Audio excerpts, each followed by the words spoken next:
Chief Sergeant at Arms, David Dixon. Mr. President, the Governor of the State of Michigan, the Honorable Rick Snyder, the First Lady, and the First Family await entrance to the Joint Convention.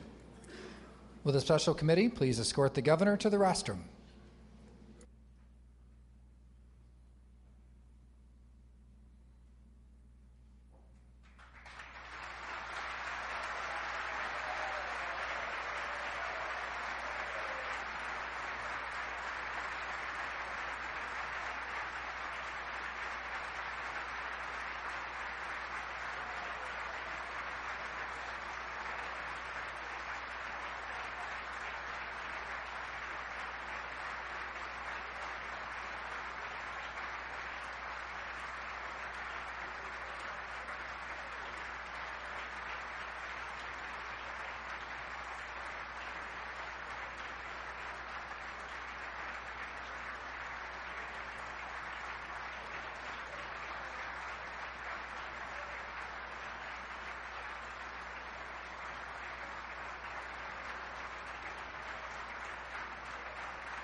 Members of the Joint Convention, the Governor of the State of Michigan, Rick Snyder. Thank you.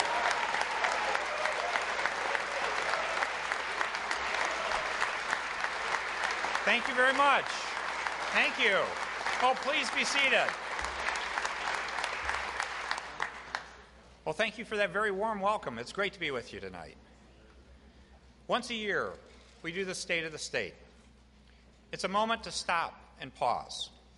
It's a moment to stop and reflect on how we can use relentless positive action to continue the reinvention of Michigan. Tonight, what I hope to do is talk about the dashboard, where we stand, to talk about 2012, to talk about 2013, and to talk about our future. It's a great opportunity. I'm happy we could share it together. But first, I want to thank the people that made this possible. So, Speaker Bolger, thank you.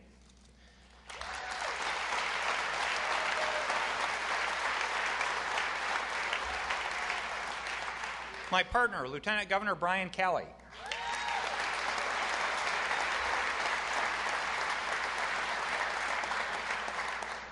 Senate Majority Leader Richardville.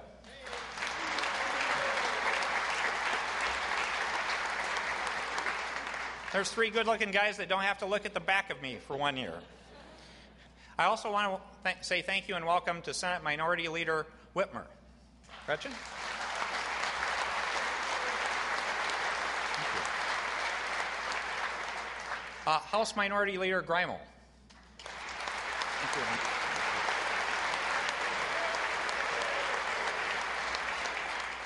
I want to welcome members of the Supreme Court.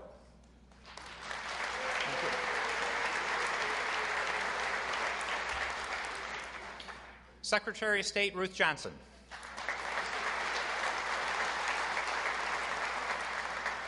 Attorney General Bill Schuette.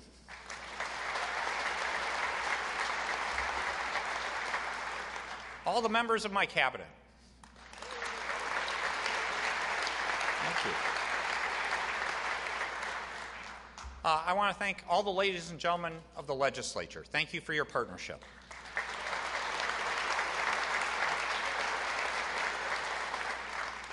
I want to thank the citizens of Michigan for this opportunity. It's an honor being your governor.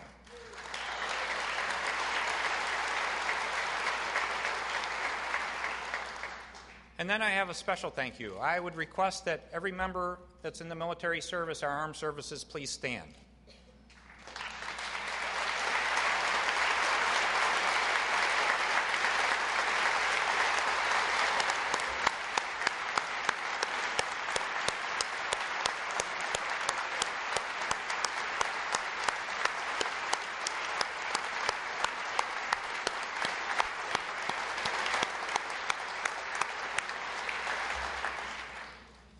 They deserve a special thank you. I would like to share a couple moments with you. In April of last year, I made a trip. I made a trip to Kuwait and Afghanistan. And on that trip, it was one of the most moving trips of my entire life. It was special to see the service that these fine people give our country. One special thing happened among many that I would share with you that showed me how proud I am to be a Michigander. I was at Forward Operating Base Kunduz in Afghanistan, and it was with the 125th Infantry, a Michigan National Guard unit. When I arrived, they actually asked me to do a re-enlistment ceremony. So I had the opportunity to swear people in to re-enlist in the United States military in the Michigan National Guard in a forward operating base in harm's way. Those are special people, and we need to say thank you to anyone serving. To give you some perspective, we had well over 1,000 Michiganders serve and come back this last year. We currently have over 650 Michigan Guardsmen and Air Guard people serving our country around the world today. And there is a cost, and we need to understand that. This last year, we lost 9 service people that were Michiganders, including Sergeant Kyle McLean, a National Guards person. So I think it's only fitting that we send our thoughts and prayers to anyone in the armed services and all their families. So if you'd join me in a round of applause for all those wonderful people serving us.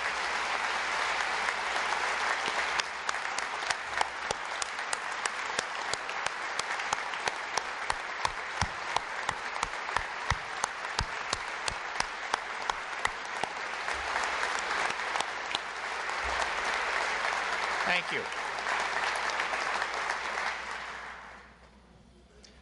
The final group I want to thank, they're sitting up front and they came in with me, is my family. It's a wonderful opportunity to get all the kids dressed up. But thank you, family, for putting up with me.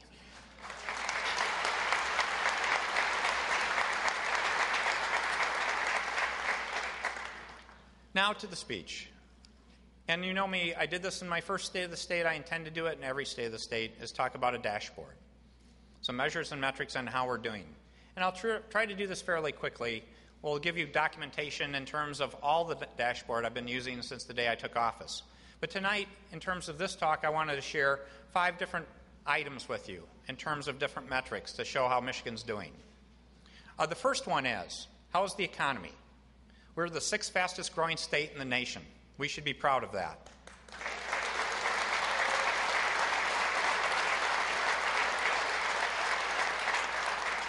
And just to talk about some of our major industries, I call it, everybody talks about the big 3 of autos. I call it the other big 3, our big 3 industries, autos, agriculture, and tourism. All are hitting on full cylinders, and it's a wonderful thing to see. I went to the auto show just this week. The auto industry is back in our country, over 14 million units sold. But one number you may not know is right here in Michigan. This last year, we produced over 2.25 million units. Of those 14 million units were assembled right here in Michigan, and we should be proud of that.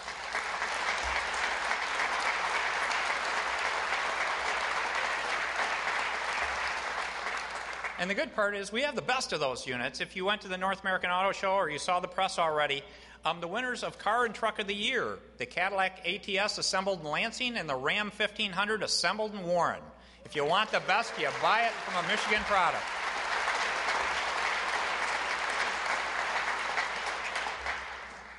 Agriculture continues to do well. We had a challenging year. We had a freeze early in the year that devastated some of our fruit crops, and that was terrible. We had drought issues. But overall, we had a strong year. We had record production in sugar beets and wheat, for example.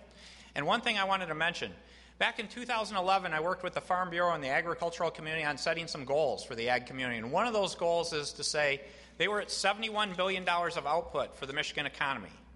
We set a 2015 goal to say our goal is to get to $100 billion of output by 2015. Well, I'm proud to say this last year we hit $92 billion. So my request, where's Wayne Wood? He's up there, is we need to update that number. We're sandbagging. So that number better be more than $100 billion.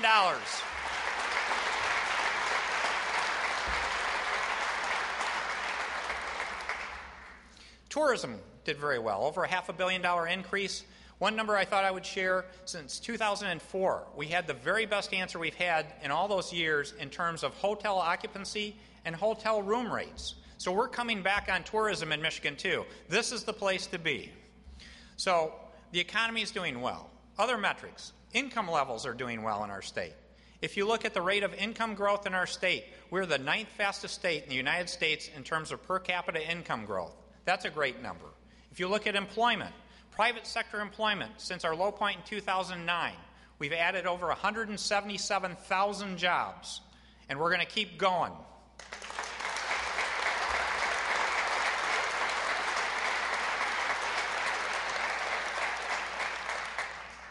The home market's coming back. We saw nearly a 10% increase in home sales. We saw over a 5% increase in prices for homes. That's a critical industry, and we're on the comeback path there. And the last thing I want to mention in terms of metrics, this is not a normal dashboard measure, but I think it is important. When they did the census in 2010, only one state in the United States went backwards, lost population. I'm proud to say this last year, we didn't grow by much, but Michigan is a growing state again in population.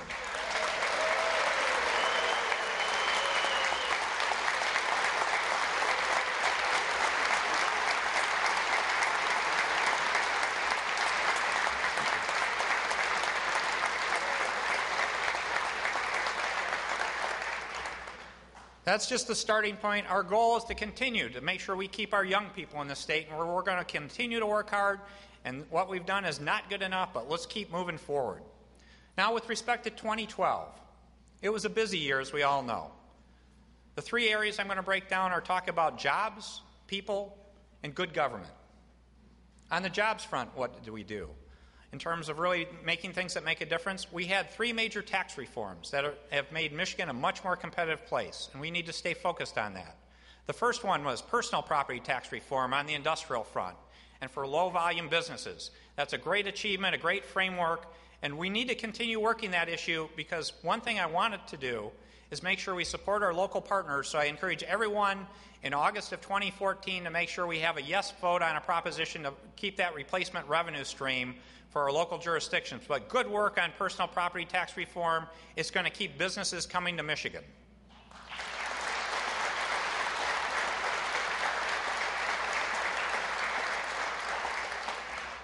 Two other tax items I want to mention. One is we made great progress in terms of doing severance tax reform.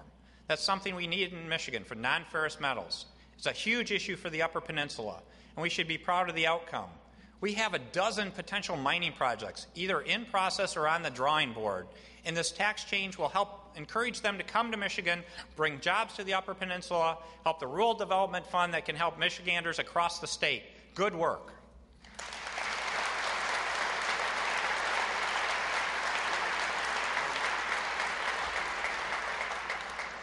Unemployment tax reform. We did that. We actually did a bond issue to get us out of debt with the federal government. I want to give Treasurer Dillon credit. It was actually recognized as the bond deal of the year for every bond deal in the entire United States. And what it's going to end up doing is saving our employers over $1 billion over the next 7 years, which will allow them to create more and better jobs for our citizens. Good work.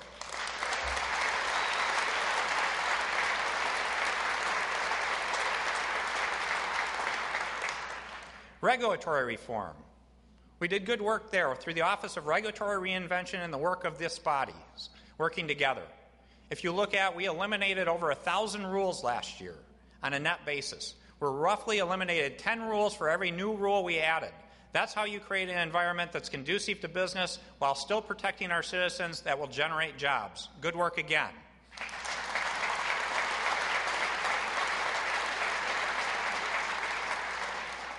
infrastructure.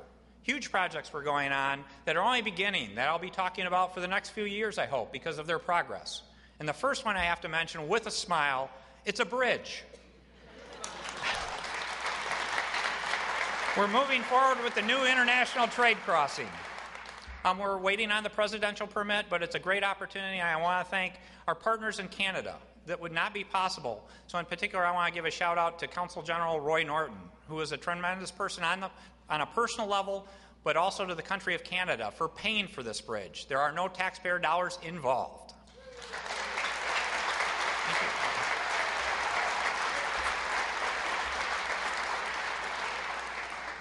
A huge accomplishment of something that had been 40 years in the making. This was attempt 24, and success happened.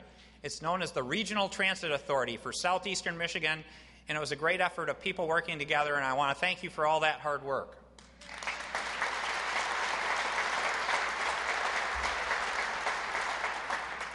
I do have one particular announcement on that front.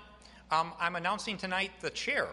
I get one appointment as the chair of the RTA, and for that great group, I couldn't think of anyone better. The person that will serve as chair is Paul Hilligans.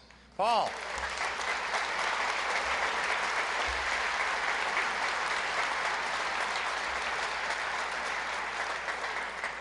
Many of you know Paul and his track record. It's fabulous. And then on the legislative side, I want to give a shout out to Senator Tom Casperson for his great work in making the RTA happen, along with many other transportation bills.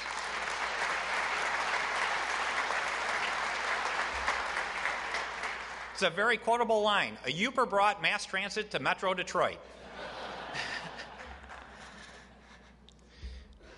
One other thing I want to mention that wasn't done by this body, what was really important to our state that I want to acknowledge, it's a great achievement that they're just starting, but it will be critically important and exciting.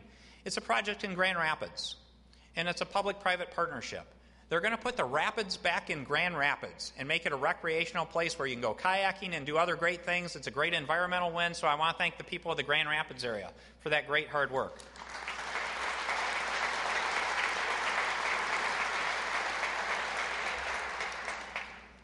Also, on the jobs front, I want to mention a program that many people don't know about, probably in this group, or most of our citizens don't. It's called Pure Michigan Business Connect.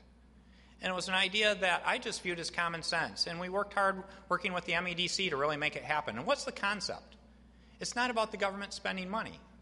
It's about asking Michiganders to do more business with Michiganders. Simply doing matchmaking and getting people signed up and working together. How's that for a great concept? Well, it works. We started it last year, a couple years ago, actually. But the progress has been tremendous. And it started on the buying side in terms of purchasing more with our two big utilities, with Consumers and DTE. It happened on the lending side with two banks, Huntington and Fifth Third. And to give you an update, since 2010, in 2011 and 12, there has been over $800 million more purchasing done in the state of Michigan than was otherwise done, and there has been almost $2 billion of additional loans made in the last 2 years because of these programs, and it's going so well and so exciting that I was proud yesterday to announce that Ford and Chrysler are also joining the program. Let's keep this going. Let's get Michiganders buying more from Michiganders, because that's more jobs.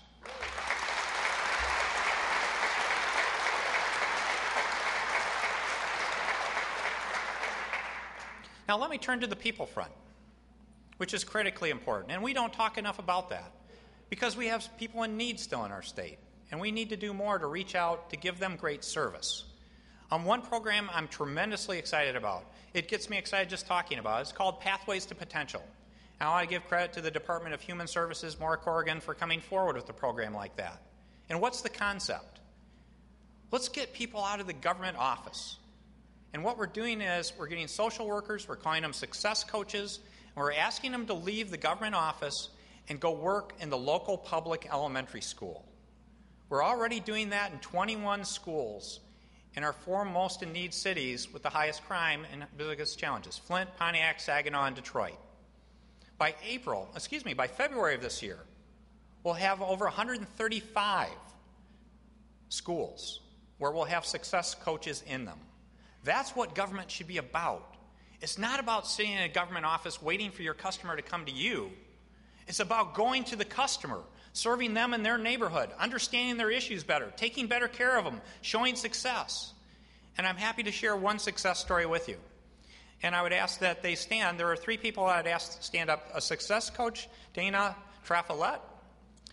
Yolanda Foster is a client, and she has her son Joshua. If you could all stand up. Right over here.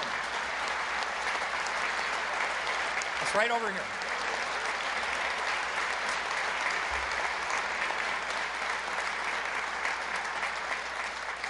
Thank you for joining us. And to quickly tell you the story, Dana was put in a school. And on the first day of school, one of Yolanda's children came in. One of her daughters came in flip-flops. And Dana had a chance to talk to her and learned about Yolanda and her family's situation. They were living in a homeless shelter. Dana worked with them. We got them into rental housing. Joshua was having challenges in school. And if you look at it, Joshua needed some help on that front. Yolanda is currently working part-time now and working towards your GED, hopefully, in a full-time job. And Joshua is doing well enough in school. From what I understand, he won a Most Improved Award in both math and attendance.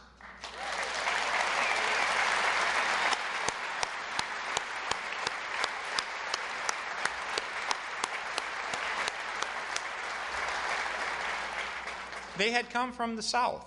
And what I would say to them both is thank you for coming to Michigan and welcome to Michigan. And thank you for sharing your story. Thank you.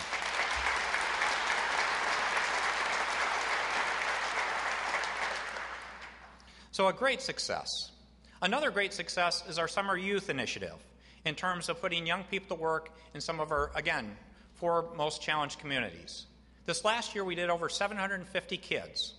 And in terms of that outcome, it's been wonderful. It's been led by the DNR, but it's about public-private partnerships. There are many community organizations participating in this, and I wanted to recognize one of the people. I could have done many, but in terms of that person, I'd ask Anton Stinton Williams to stand up. Anton, you're right over there, too. Yep, there he is.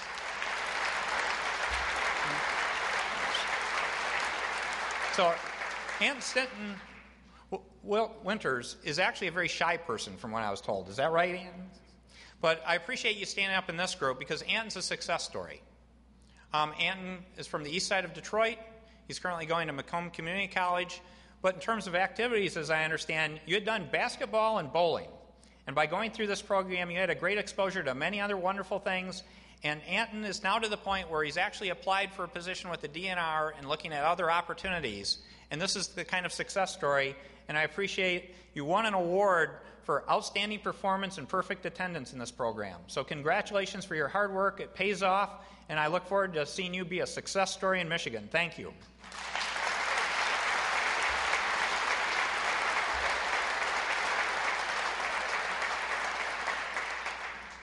One other area that we made tremendous success last year was with autism. That was something that was very moving to me. If you look at it, we have at least 15,000 young people that are qualified candidates to get assistance. And we have evidence-based treatments that can materially improve the quality of their life, to allow them to have a great family life, to be successful. It's wonderful.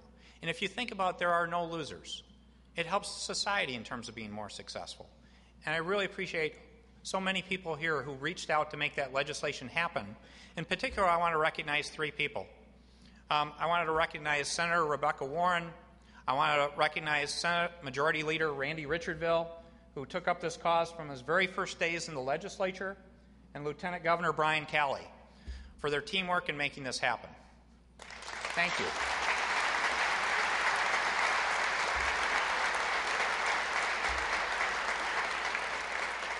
One other area we really did that I'm proud of is Healthy Kids Dental.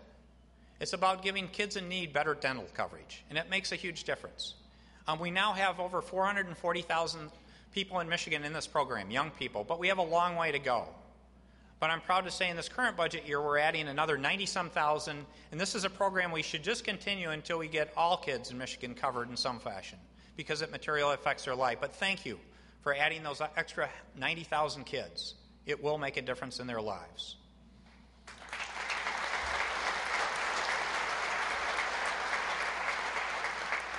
Good government. There's a topic that you know I get focused on as an old CPA. One thing I would say, one editorial comment, is we're a role model. I wish Washington, D.C. would follow the model we're creating about the basics that we're doing here. So if you talk to someone in D.C., you should tell them to look to Michigan. We do things right.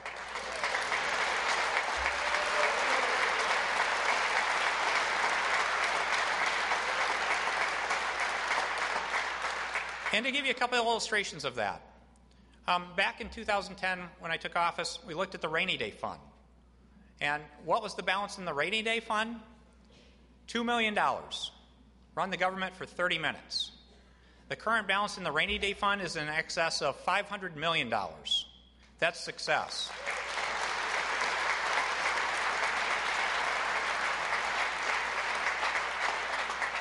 Another huge win was on retirement reform in two ways. The first way is we materially reduced the liabilities, the future liabilities of our citizens by over $21 billion. That equates to $2,200 for every man, woman, and child in the state of Michigan. In terms of, those are real savings that will accrue to their benefit that they otherwise would have had to pay.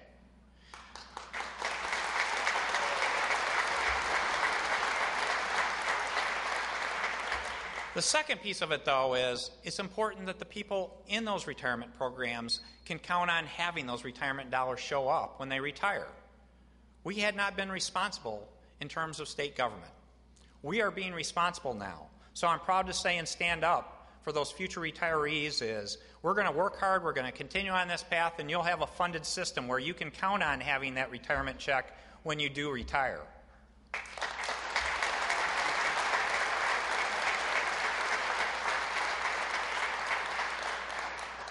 A couple other items is employee empowerment. We worked hard on really getting state employees more fired up and active in the process. And I want to credit the Lieutenant Governor and a great team of coming up with something called Bureaucracy Busters.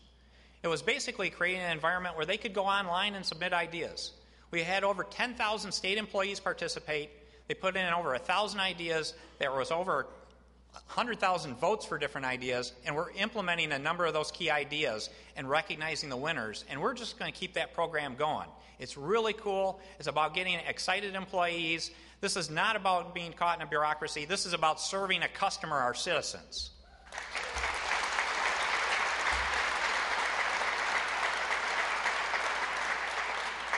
And then I want to recognize something that's often overlooked is we probably had the largest court reform potentially in the history of the United States happen right here in Michigan.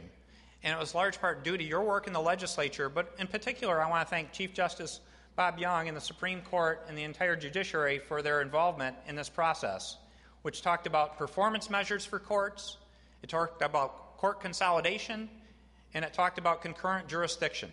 And that fine work's going to continue. So I want to compliment the court and all your fine work and your colleagues on moving ahead and bringing us in leadership in the country on these topics. So thank you.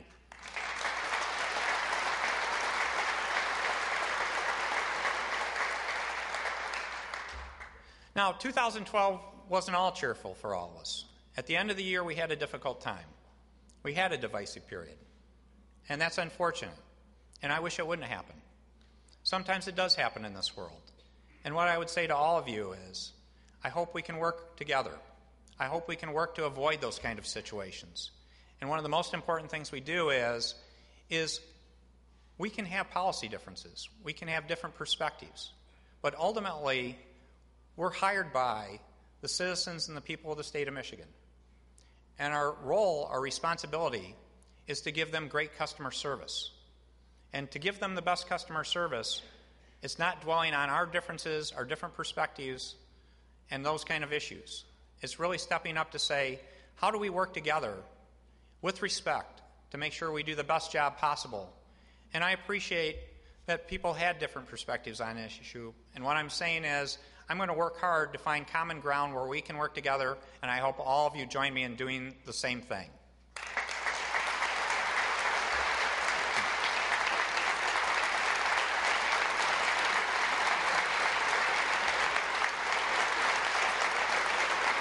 Thank you. Thank you. Thank you.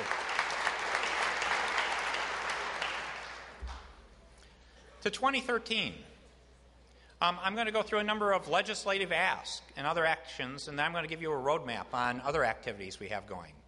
And I'm going to start with the toughest thing first. I'm going to go jobs, people, and good government again. But I'm going to start with the toughest single issue that I think will hopefully be before us, but we're going to get it done. It's called our roads. As we know, and it's not just roads, it's bridges, it's rail, it's harbors. So please don't misunderstand me, but I'm going to talk in terms of roads. But it's that famous statement. I've done hundreds of town halls in Michigan, and I've asked the question, does anyone in Michigan like our roads? I've not seen any hands go up after 100-plus town halls. It's time to do something, folks. We need to invest more in our roads. And to put it in a simple sense, it's time. I talked about it last year. I want to move ahead and asking in good partnership to say, let's do something to put more resources into our roads and redo our road distribution formula, both ends of the equation, both the sources coming in and how we use those dollars.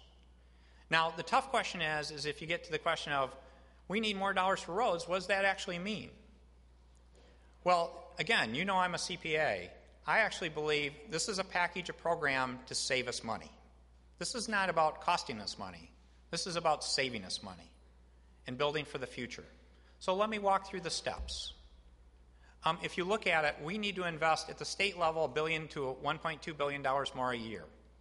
I also want to provide for a local option for an additional couple $100 million of additional revenue.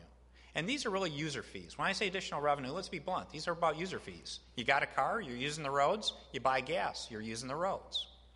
So it's about user fee increases to pay for this. And what's the numbers? Again, if you stop and look to say it's an annual amount of roughly $1 billion, where would we be in 10 years with this and without it? With this, you can say, well, we're putting up $1 billion a year for 10 years. That's $10 billion. I can do the math on that. Well, we've done some analysis to say, what would our bill be if we didn't spend that $1 billion a year? Well, that bill's in the range of $25 billion. $25 billion. So this is just like looking at the question of, do you get oil changes on a regular basis and do you pay for that, or do you wait for an engine rebuild? So by investing that money on a consistent basis over the next 10 years, it will save us more than $15 billion. That's gigantic. That's the first step, but it only gets better. What's the next thing that would happen if we invested those dollars? One of the problems and one of the reasons we see our citizens so upset is they're incurring, besides getting their additional dental bills from being bounced around, they have additional car repair bills. So what we did is we looked at the average car repair expense in Michigan compared to the 4 surrounding states. On average, we spend $81 more per vehicle than the surrounding states do. Now, that $1 billion that I said we would need equates to about $120 a year per vehicle, and that varies depending on your usage, how much you drive, and the value of your vehicle. So that $120, there's potentially $80 of offset right there. But wait, there's more. If we invest that $1 billion a year, it will create over 12,000 jobs in Michigan. That's a lot of jobs, folks. That helps the economy a lot. And the last one is, and there's no price you can put on this, and I want to ask you a question. How many people here know someone that has lost their life in a car accident? Raise your hand. Think about it for a second, but I bet most of us know someone that lost their life in a car accident. If we do this, we've done some work to say that we would save nearly 100 lives a year. 100 lives a year each year. There's no price you can put on that. So if you step back and look at this, it's an opportunity to say, let's just do the right thing and invest in our roads, keep our citizens safer, create jobs, and have us save a whole lot of money and not stick our kids with a big bill. So I encourage people to work hard on this, and I want to give a shout out to Senator Khan, who stepped up to be a leader on this issue. And I encourage other legislators to step forward to join Senator Khan in moving this forward.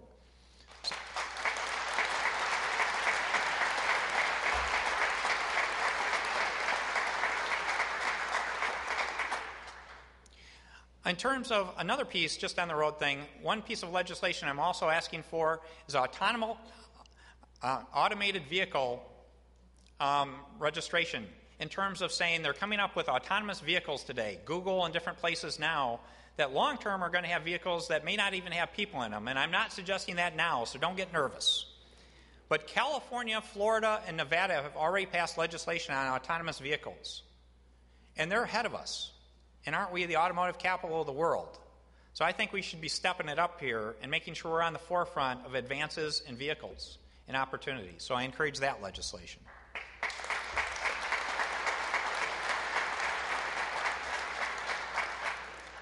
Now, I'm going to talk about something that's talking about schools and kids, but I have it under jobs. You could put it under jobs or people, but the point of getting a great education is having a great career and being successful. So to give you one illustration there, one of the things we have is we have a situation where we're not getting enough performance out of our educational system. Only 17% of our kids are college ready. That's absolutely unacceptable. Over 60% of our kids have to take a remedial class when they go to community college. That's absolutely unacceptable. And the toughest places we have is we have groups of schools that are persistently failing schools. So about 2 years ago, we started coming up with a concept of saying, why don't we come up with a truly innovative format to deal with the most persistently failing schools that can be a forum, a place to talk about innovation in education, and really show student growth? Well, we did. And those schools opened this last September. It's the Educational Achievement Authority. There are 15 schools in the Detroit area, and this is not a Detroit-only project. The goal is to say this should help things all across the entire state of Michigan. So we took 15 schools that were among the most persistently failing and put them into a system of schools, not a school district, but a system of schools to put the most resources possible in the classroom, to have a longer school day, to have a longer school year, to have 3 meals a day, but even more importantly, to have a student-centered learning model where the students are driving their own educational growth. In the EAA, there's no such thing as failing a grade. There's only a question of how long it takes you to master a level. And I think that's a very important note and opportunity for people to look at. And it is working. I'm proud to say the Gates Foundation gave it one of their breakthrough awards for innovation in education. It's off going well.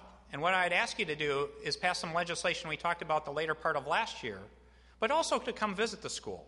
So tonight I'm offering an open invitation to every legislature to come visit the EAA and go talk to the kids. In particular, I'm happy to say we have a couple people from Brenda Scott Elementary Middle School. So let me see if I can figure out which direction. They gave me my little chart here. But we have the principal, Marquise Stewart, and we have Kente Roberts joining us up in the gallery.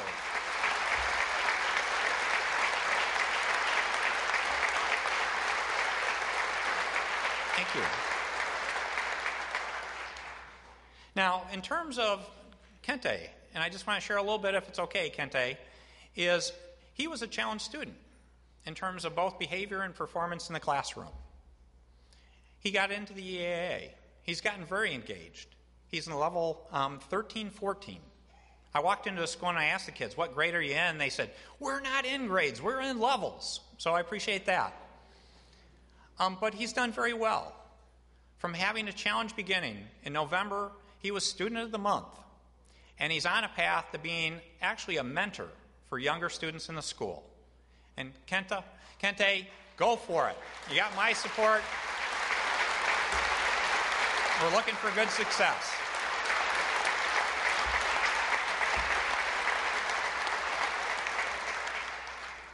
Budget-related items, and I'm not going to go into the budget details, but I'm going to tell you these are things that we will have in the budget that we think should be a priority for attention. The first one is in the Great Start early childhood area. We have 29,000 students that are eligible for a program to get them into preschool. I don't believe we can accomplish all of that, and I'm open to coming up with creative ideas to get there. But I think it's important we make a major commitment, a major budget commitment to get as many kids in as possible and get us on a path to getting all those kids in Great Start and early childhood programs. So I ask for your support for that. And the second thing is on the skilled trades training side. There's opportunities there for us to do much better. Because skilled trades, there are open jobs in Michigan that we're not filling. And on that topic, I really look forward to working with several representatives on that. Representatives Johnson, McBroom, and Nesbitt. So thanks for signing up to help be part of the team to get things done there.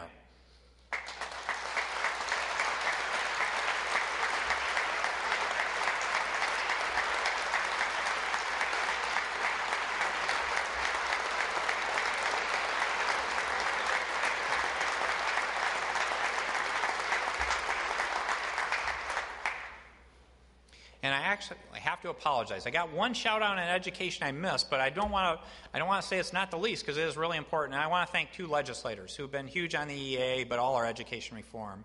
And that's Lisa Lyons and Phil Pavlo. So thank you for your fine work on that. Thanks, Phil.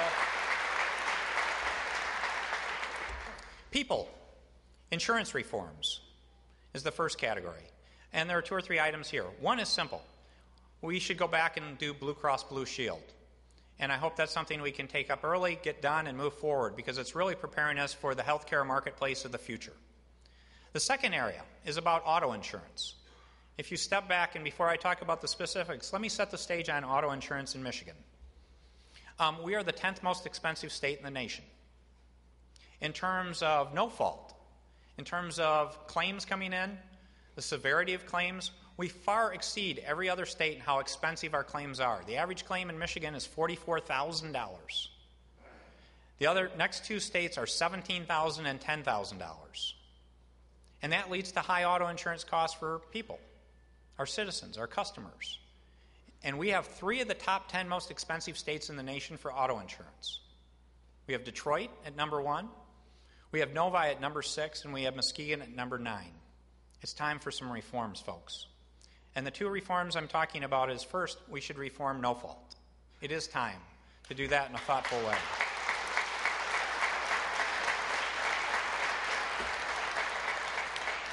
The second one is in the area of insurance fraud. We should create an insurance fraud authority to address issues there that we can bring benefits to our citizens. So both those things I really encourage people to work on. Also in the insurance area, the insurance industry and the financial service industries continue to be more and more important in Michigan. And because of that, I've signed an executive order to create the Department of Insurance and Financial Services. And I think it's a great opportunity, and I know we have a great director in Kevin Clinton all ready to go. So we're going to move that ahead and create a new there because it will lead to more and better jobs in Michigan. So Kevin, get going. I think Kevin's over that way. Veterans. This is a topic I've talked about before, but we need to constantly and vigilantly keep working veterans issues. 2 or 3 things. First, I want to say thank you for the good legislation at the end of last year in terms of opening up occupations to easier licensing for veterans with backgrounds in being an electrician, a plumber, and a security guard. But I think there are more occupations we can add to that list where it's easy to get them licensed. And they include things such as truck driver, mechanic, and EMT. So I encourage the legislature to take up those bills early to get those things done.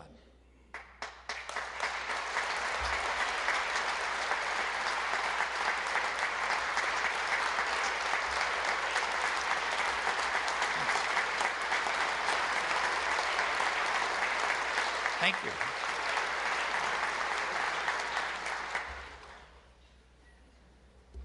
And along with that, tonight I'm happy to announce we have received something for the United States Veterans Administration, which the state of Michigan is now going to be an accredited body. And what does that mean? Well, we've got great veteran service organizations in terms of people participating in that, in terms of the American Legion, the Purple Heart Association, the Vietnam Veterans, Veterans of Foreign Wars, many good people out doing that work, but now we can work with them better. We can collaborate better, we can partner with them better, we can prosecute more and better claims for veterans in terms of benefits. So it's a major achievement, and it was a good hard work, and I want to thank all the people that made that happen. But I also want to recognize the veterans organizations we have here today. So if you'd take a stand so we could recognize you. Thank you. I thank you.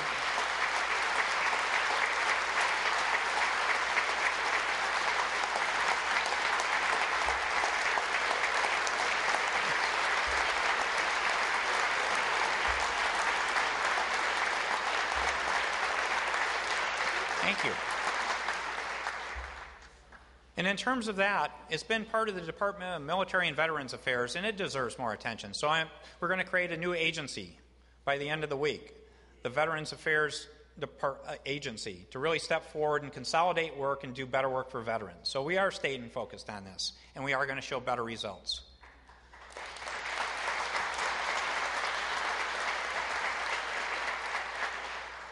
Mental health, we need to do better.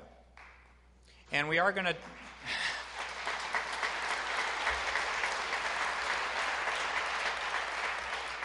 We started investing in that, and we've done some good work with mental health courts. But the issue is we should be doing more to help people before they show up before a judge. So what I'm saying is we need to work together in partnership. We'll put additional budget resources towards, but we need to partner on coming up with great demonstration projects on how to engage mental health issues more effectively, get communities more involved, create more public-private partnerships, and take care of people that deserve better attention that will benefit all of us. So let's work on mental health.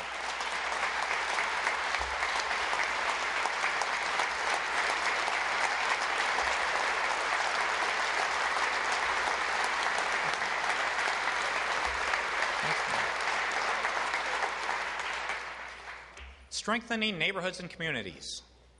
This is an area that I think we can show good bipartisan teamwork on. We should be working together on. If you look at it, there are 2 or 3 key topics on this one. Abandoned properties.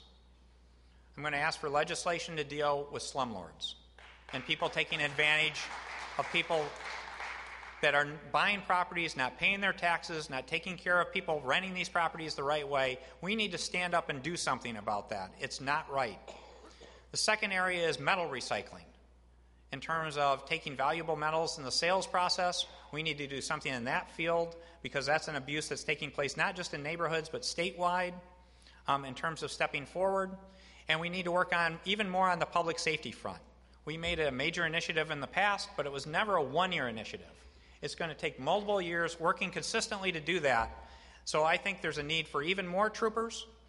There's a need for even more resources, and I'm going to call for new legislation for a next-generation 9/11 system so we can do a better job on public safety. And in terms of these efforts, I really look forward to partnering with Senator Smith, Representative Ananak, and Stallworth in terms of being partners and stepping up to get some stuff done. So how about working on this issue together?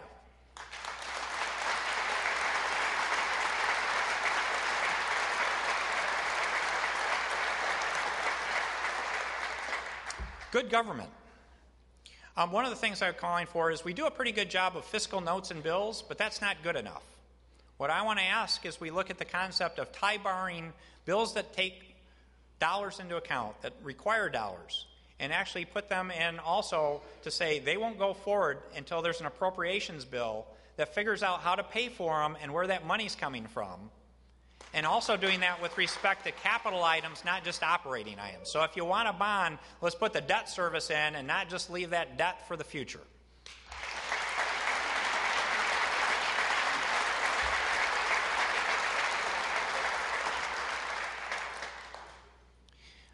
In terms of transparency and openness, I'm looking to partner with Secretary of State Ruth Johnson, working together on that area. There are a number of things we can do there. Ruth has come forward with some great ideas on online voter registration. We should be looking at in-person, no-reason absentee voting when you have photo ID. We should be looking at reporting requirements for campaigns. We should be looking at campaign limits. And we should be looking at local election administration. So I'm looking forward to working with the Secretary of State on a good package of things to jump on this area.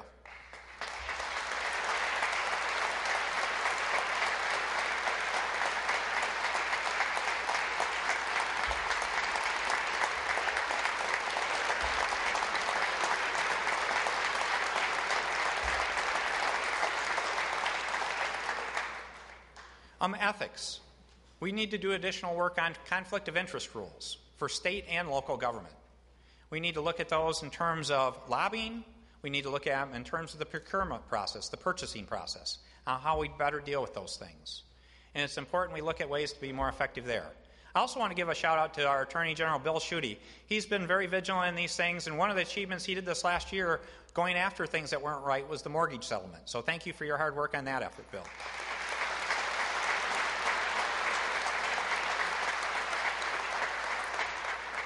So those are the list. There's about a dozen and a half different things that are out there that I think are important.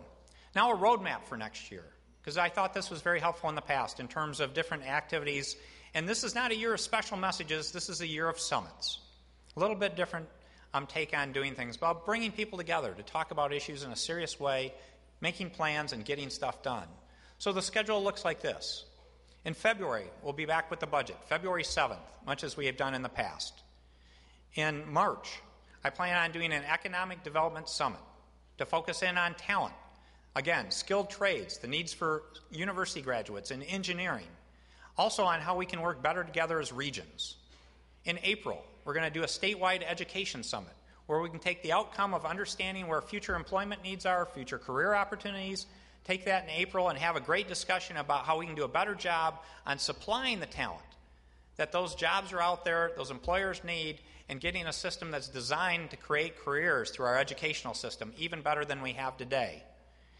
In May, we're going to have the report on our land strategy. We own over 4 million acres. We have no strategy today. We need to have one, and we're going to get that done. In June, I was proud to be elected co-chair of the Great Lakes Governors Council. And what we're going to be doing, and I've already invited the other governors and premiers, is hopefully we'll be holding a session on Mackinac Island, bringing the Great Lakes governors and premiers together to talk about how we can do more to protect, enhance, and benefit the Great Lakes of our wonderful state, which we all love. So that's important.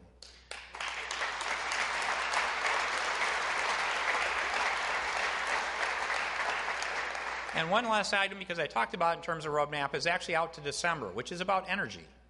In my special message on energy, I talked about the need for a state-long dialogue on what should be goals for energy efficiency and for renewables, because I do believe in both those concepts, and we should have a statewide dialogue in looking at the changes that need to be made by 2015, if not before. So let's be proactive on it, and let's work together on that topic. So there's a roadmap of different activities. Now, what I'd like to do is, in terms of closing, is try to put the big picture out there a little bit. Because in many cases, over the last 2 or 3 years, I occasionally get criticized. I knew I could get a laugh out of that at the start.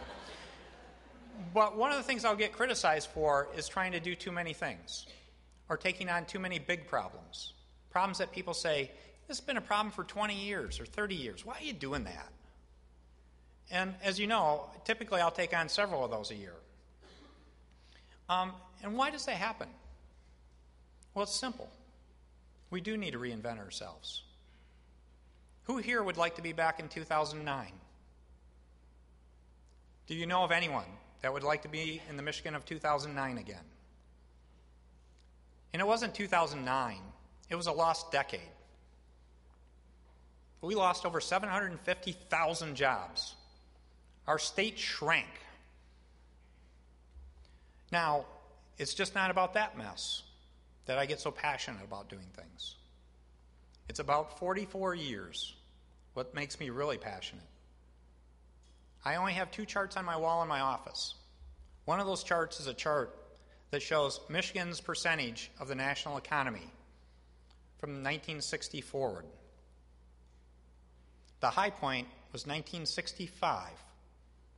We accounted for about 5.25% of the entire U.S. economy. That chart, that line, it has some ups and downs, but it goes downhill for 44 years until 2009. It ends up just a hair above 2.5%. Our role in the national economy reduced by more than half in those years. We've started to come up again. We've been coming up the last 2 or 3 years. I don't intend us to see us to go back down again and just say it was another blip. That's why I act like this. That's why we have dog years. That's why we have relentless positive action. It's a commitment to say, can't we have 44 years of going up now? And that requires hard work. And that is not an easy thing to do. And the greatest challenge to make that happen is not any piece of legislation I've mentioned. It's not any of the great reforms we've already done. The greatest challenge in doing that is really simple. We just need to go look in the mirror. It's us. I've lived this too many times. I got out of school in 1982. Unemployment was over 15% in Michigan at the time. I heard a lot of talk from a lot of people talking about a lot of the very same things we're doing now. What happened? Back in those days, the auto industry came back. 84, 85 were some really good years. Everybody forgot about the ugly times and all the talk about really reinventing things. And so all we did was have another way stop on the mess to going to the bottom. This is our opportunity, folks. This is a special privilege to be in elected office, to be a servant of our citizens, to say we have the opportunity to make that trend line keep going up. And I'm going to give you one tangible illustration of how we act this year will help decide have we got it or not. And that's that issue about asking for the $1 billion of user fees for the roads. Because I can tell you, in a traditional political world, if I talk to political people, if I talk to government people, they have a mindset of cash in and cash out. Let's look at 1 year. What are the politics of this? The road funding formula, what we're proposing, would go nowhere. That's the old broken model of the public sector of government. That's plain politics. If we step back for a minute and said we're a family of 10 million people, and we're sitting around the kitchen table, and we're saying what's right for our future, and we sit there and say we've got a chance to make payments over the next 10 years that would save us 1.5 times what we're otherwise going to have to pay, and we can save lives, and we can not stick our kids with a big bill. This is a no-brainer. This is common sense. Every family in Michigan would decide to do the road project. That's something we need to think hard about. So we can decide how long we want to argue about it, how political we want to make it, or we can just use some common sense and get it done. Because, again, if you step back and look, we're not here for us. It's an honor and privilege to be elected.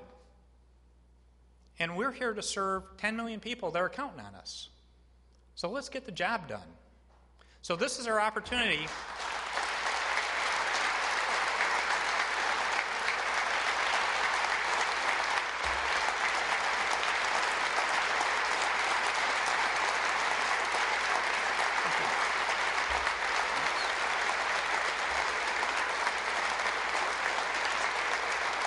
Thank you. Thank you. You can see I do love this job in terms of passion because it is a special chance. This is our chance to say we're doing the right thing today, and I get passionate. All I have to do is look here. 3 kids. So let's work together. Let's use relentless positive action. No blame, no credit. Common sense, solve the problem. Step forward, reinvent Michigan, and be proud to say we're creating a path that made a better place for all of us today, but for our kids and their kids. So enough talk for tonight. Let's go to work tomorrow. Let's reinvent Michigan, and God bless Michigan and all of us. Thank you so much.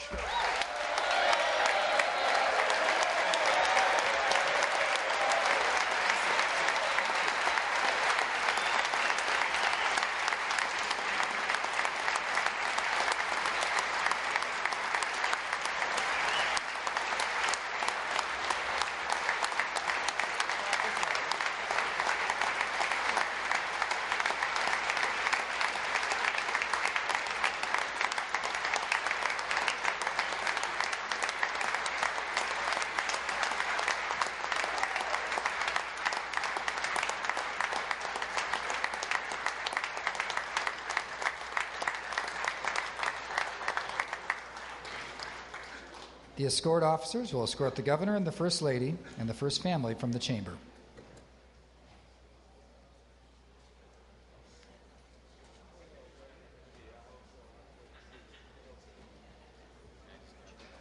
Well, thank you. It was just a lovely event. Thanks for inviting us. Yes, come again. Did you bring like something to eat or something next time? Yeah, no, I'll bring A little treat?